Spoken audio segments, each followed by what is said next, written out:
We're in Sarajevo in Bosnia, marks the Hilula, here on Yud Chet Cheshvan, the 18th of Cheshvan, of a really great rabbi. His name was Rabbi Avraham Pinso Z'tl. He was born in English year 1740, he passed away approximately at the age of 80 in the English year 1820. He will go on to become a great rabbi. He became a Rosh Yeshiva in Sarajevo, respectively, become the head of the Jewish court, as I say, the Av Bet Din, and would spend the end of his life as a prominent rabbi in Jerusalem, one of the four holy cities of Israel. Let's explore some of the highlights of the great rabbi's life. Now, he was born in the English year of 1740 and came from a very great heritage in of itself. His father's name was Rabbi Israel and his mother's name was Rabbanit Sarah. However, there was troubleships and sad things happened very, very young in his life. He was only at the age of 3 when his father, Rabbi Israel, he died, and his mother died shortly afterwards. He actually writes about this in his book, the Tola'at Shani Sefer, which I recommend everyone to actually read the introduction.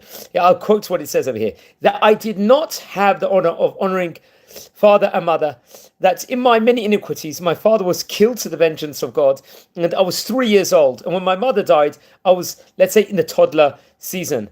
From his words, my father was killed, this in apostrophes, to the vengeance of God. It's clear that his father did not die a natural death, and he may have been killed by the authorities, who often slandered the city's Jews and would have put them to death for it. And it just shows that there was huge anti-Semitism in the old Yugoslavia countries, especially in Bosnia, especially during the 1700s in of itself, respectively. So I would recommend everyone to research about that. And shortly afterwards, he would continue learning from many of the great rabbis in the city in of itself. I think his main teacher was famous Rabbi David Pardo, who happened to be a great 18th century Italian rabbi, a poet he was, and spent long times in Sarajevo and in Jerusalem, and authored the commentary he did of the Sifra on the book of Vayikra, called the Maskil Le David, which is a great commentary on Rashi, on the Torah. But be that as may, he happened to be, I think at that time, the Rabbi David Pardo, the city rabbi between 1773 to 1781. That was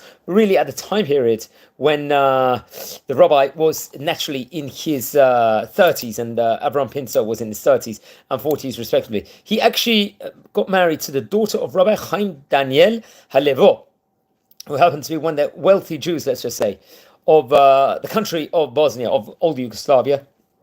And also he did assist him within regards to his Torah studies in of itself.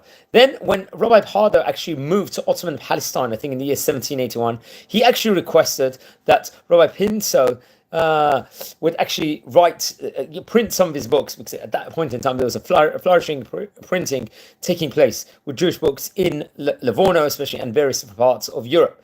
So Rav Pinso actually traveled to Livorno. Remember, we've spoken about Livorno on various occasions before, that it was, let's just say, a bastion place with regards to printing. He met the famous Chida, Rabbi Chaim Yosef David Azulay, one of the great Moroccan rabbis, and the rabbi of Pereira at the time, Rabbi Yaakov Moshe Ayash, who would become later on the Rishon LeZion, let's say, chief rabbi in Israel, respectively. And the two rabbis over there provided him with a letter of recommendation to assist him in printing Rabbi Pardo's books, famous Sefarim in of itself.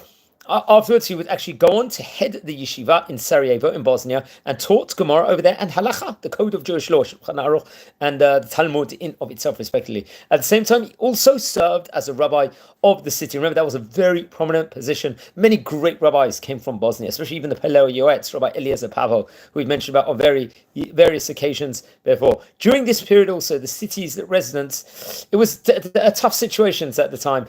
Unfortunately, there were various different wars inside the area, and city rabbis, including Rabbi Pinso and Rabbi Yitzchak Pardo, gathered the Jews in synagogues to do tefillot, to prayers, and composed, let's say, lamentations in of itself and supplications for the troubleships that had actually taken place at that point in time. Towards the end of his life, I believe in the year 1805, Rabbi Pinso actually immigrated to Ottoman Palestine. He had a big desire to go to the Holy Land and settled in Jerusalem, in Yerushalayim. He always, for many years, had expressed his desire to make Aliyah on various occasions, especially in his writings and various different introductions inside the books in of itself. And even in Jerusalem, he continued authoring books and authoring works. And he passed away in the English year of 1820. I believe it was either November the 5th or November the 6th. He would have been about 80 years of age. And he was buried in a Har HaZeitim burial plot in Jerusalem, in I believe the Sephardic section over there. I think near his teacher, his Rabbi David Pardo. His son, Rabbi Chaim Daniel Shlomo, immigrated later on, I think at the same time with his father to Jerusalem, and was known as one of the great rabbis of the city, and was a head Kabbalist, let's just say. He authored the famous book called the Shem Chadash, which was a commentary, I think, on Rabbi Eliezer ben Shmuel of Metz, who was one of the great Tosafists, and the author of the halachic work called the Sefer Yeraim. He actually wrote a commentary on this. Another of Rabbi Pinso's son was Rabbi Yitzchak, so he left great descendants. Now let's explore some of the great books that Rabbi Pinso actually left Am Yisrael with. What a great rabbi he actually was, including the Efi Zotri, which was Chidushim and Pilpolim, let's just say, on the laws of Pesach, Passover in of itself. I think that was printed in Saloniki in the year Tavkuf Nun Chet. Then there was Mishpat Katuv, which was Likutim, a short Likutim in of itself from the Sifrei Halacha of the Chida of the Rabbi Chaim Yosef David Azulay, once again printed in Saloniki in the Hebrew year Taf Kuf Nun Chet. Then the Ezrat Matzar, which is She'elot and Shuvot, questions and answers on the 4 sections of the Code of Jewish Law, respectively. Now, this came out, I think, in manuscript form, if I'm not mistaken, and then it was published, I think, from the publishing house of Machon Avat Shalom in Jerusalem in the year Tafshin Nun Daled. Then the Tulat Shani, the book that we mentioned about at the beginning, which was various different drashot, sermons in of itself, which was printed in Saloniki.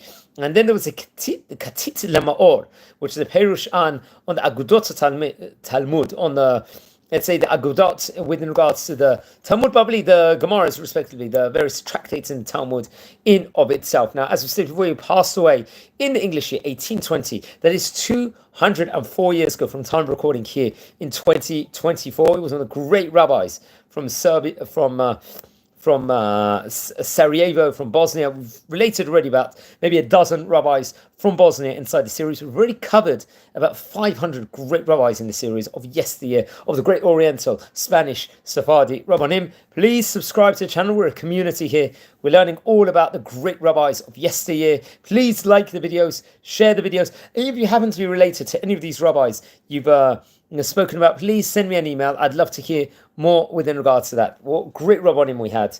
And this is just another illustration of how bad anti-Semitism were all throughout the various continents, all throughout the world, unfortunately. So wishing you all a good day and take care.